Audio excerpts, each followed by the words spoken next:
The Picture of Dorian Gray. Chapter 20. It was a lovely night, so warm that he threw his coat over his arm and did not even put his silk scarf round his throat. As he strolled home, smoking his cigarette, two young men in evening dress passed him. He heard one of them whisper to the other, "That is Dorian Gray." He remembered how pleased he used to be when he was pointed out or stared at or talked about. He was tired of hearing his own name now. Half the charm of the little village where he had been so often lately was that no one knew who he was. He had often told the girl whom he had lured to love him that he was poor, and she had believed him. He had told her once that he was wicked, and she had laughed at him and answered that wicked people were always very old and very ugly. What a laugh she had, just like a thrush singing. And how pretty she had been in her cotton dresses and her large hats. She knew nothing, but she had everything that he had lost.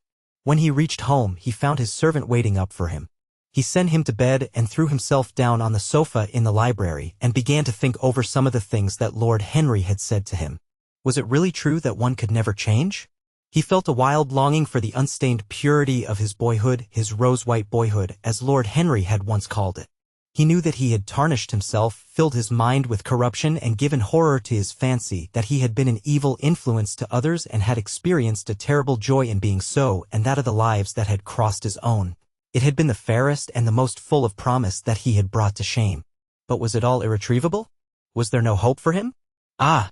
In what a monstrous moment of pride and passion he had prayed that the portrait should bear the burden of his days and he keep the unsullied splendor of eternal youth. All his failure had been due to that. Better for him that each sin of his life had brought its sure swift penalty along with it. There was purification and punishment. Not "forgive us our sins, but smite us for our iniquities" should be the prayer of man to a most just God. The curiously carved mirror that Lord Henry had given to him so many years ago now was standing on the table, and the white-limbed cupids laughed round it as of old. He took it up as he had done on that night of horror when he had first noted the change in the fatal picture, and with wild, tear-dimmed eyes looked into its polished shield. Once someone who had terribly loved him had written to him a mad letter, ending with these idolatrous words: "The world is changed because you are made of ivory and gold. The curves of your lips rewrite history." The phrases came back to his memory and he repeated them over and over to himself. Then he loathed his own beauty and, flinging the mirror on the floor, crushed it into silver splinters beneath his heel. It was his beauty that had ruined him, his beauty and the youth that he had prayed for. But for those two things, his life might have been free from stain. His beauty had been to him but a mask, his youth but a mockery. What was youth at best? A green and unripe time, a time of shallow moods and sickly thoughts. Why had he worn its livery? Youth had spoiled him. It was better not to think of the past. Nothing could alter that. It was of himself and of his own future that he had to think. James Vane was hidden in a nameless grave in Selby churchyard. Alan Campbell had shot himself one night in his laboratory but had not revealed the secret that he had been forced to know. The excitement, such as it was, over Basil Hallward's disappearance would soon pass away. It was already waning. He was perfectly safe there. Nor, indeed, was it the death of Basil Hallward that weighed most upon his mind. It was the living death of his own soul that troubled him.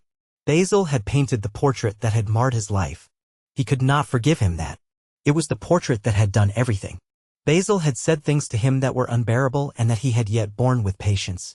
The murder had been simply the madness of a moment. As for Alan Campbell, his suicide had been his own act. He had chosen to do it. It was nothing to him. A new life. That was what he wanted. That was what he was waiting for. Surely he had begun it already. He had spared one innocent thing at any rate. He would never again tempt innocence. He would be good. As he thought of Hetty Merton, he began to wonder if the portrait in the locked room had changed. Surely it was not still so horrible as it had been? Perhaps if his life became pure, he would be able to expel every sign of evil passion from the face. Perhaps the signs of evil had already gone away. He would go and look. He took the lamp from the table and crept upstairs. As he unbarred the door, a smile of joy flitted across his strangely young-looking face and lingered for a moment about his lips. Yes, he would be good, and the hideous thing that he had hidden away would no longer be a terror to him. He felt as if the load had been lifted from him already. He went in quietly, locking the door behind him as was his custom, and dragged the purple hanging from the portrait. A cry of pain and indignation broke from him. He could see no change, save that in the eyes there was a look of cunning and in the mouth the curved wrinkle of the hypocrite. The thing was still loathsome, more loathsome if possible than before, and the scarlet dew that spotted the hand seemed brighter and more like blood newly spilled. Then he trembled. Had it been merely vanity that had made him do his one good deed? Or the desire for a new sensation, as Lord Henry had hinted with his mocking laugh?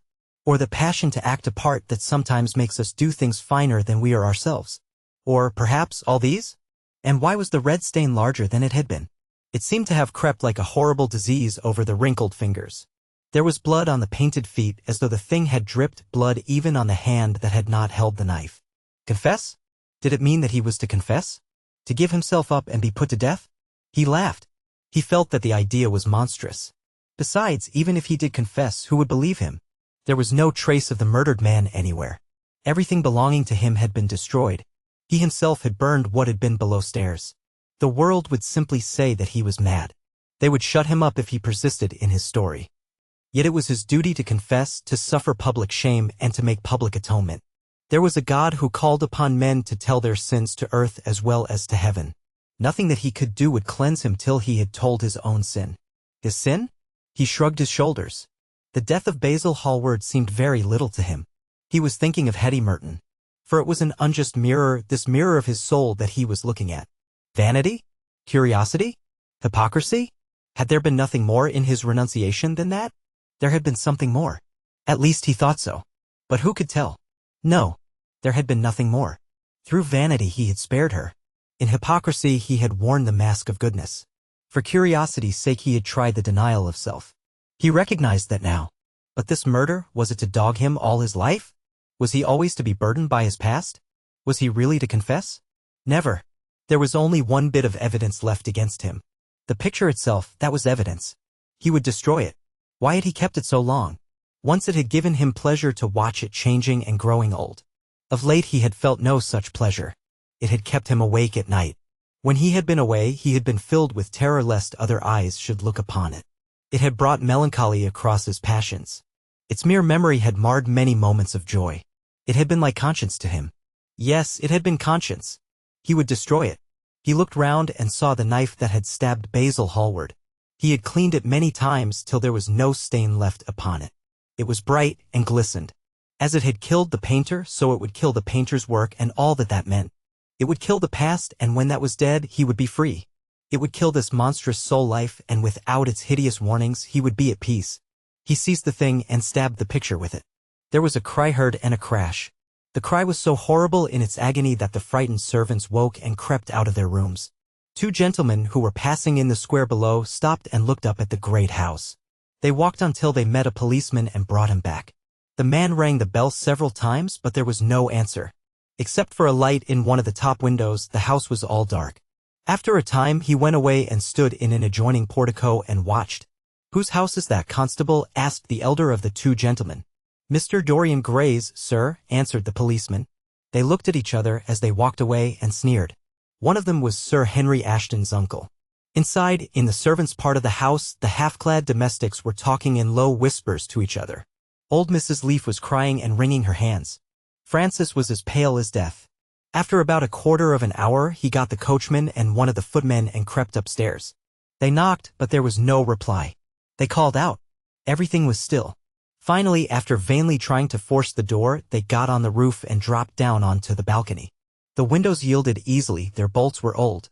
When they entered, they found hanging upon the wall a splendid portrait of their master as they had last seen him, in all the wonder of his exquisite youth and beauty. Lying on the floor was a dead man in evening dress with a knife in his heart. He was withered, wrinkled, and loathsome of visage. It was not till they had examined the rings that they recognized who it was. The end.